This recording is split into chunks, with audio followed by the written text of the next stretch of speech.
Hi, this is Dallas Shepard with you at the Harmonized Brain Centers. And today we're going to talk to you about the brain map. There's basically 21 sites on the brain that all neurofeedback is dealing with.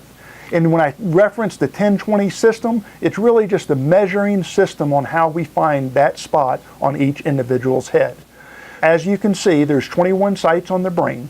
And if we look at the central sites, the C sites, which are right in the middle, that's what we call the sensory motor strip. That's where our brain tells our body the difference between hot, cold, smooth, rough, for all the different body parts that we have.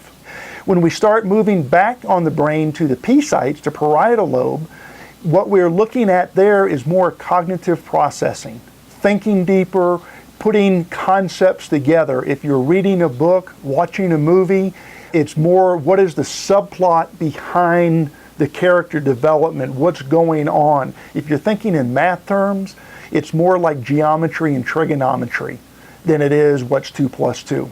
Then we jump back to the occipital lobe, the O1 and O2 sites at the back of the brain. These two sites are working with visual processing. The O1 actually controls the right eye and the O2 controls most of the left eye. And so when somebody's had a car accident, a lot of times they've hit the front of their head and then all of a sudden they hit the back. Actually, that's where the visual processing takes place, and all of a sudden sometimes they'll talk about getting tunnel vision or something like that. That is because that is the occipital lobe where visual processing takes place. You've probably all heard of people talking about being left-brained or right-brained. Well, on the right side of the brain, your T4 and T6 area are dealing more with the emotions, emotional expression, emotional understanding side of the brain. But it's also a very creative side of the brain. But then when we jump to the other side, the T3, T5 sites, that's where we start dealing with more verbal expression, verbal understanding, finding words, being able to express words, but it's also a very logical side of the brain. Then we're going to jump all the way up to the frontal lobe, all of our F sites. And those F sites are basically executive function. That's where we make decisions, know the difference between right and wrong, good and bad, but it's also emotional regulation. And the emotional regulation, especially on the FP2 and the F8 side, that's typically where anxiety hangs out.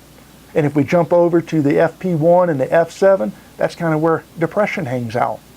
And so when we start looking at the brain map, it gives us a very good indication of how the brain is functioning according to the brain waves.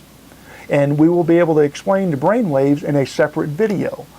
But when we start looking at the different functions, what we're looking at is how each is relating to the other parts of the brain. And when one area is stuck, it definitely affects the other areas. So if you like this information, please like us on Facebook, subscribe to our channel, or visit our website at harmonizedbraincenters.com. Today I'm going to talk to you about what is neurofeedback.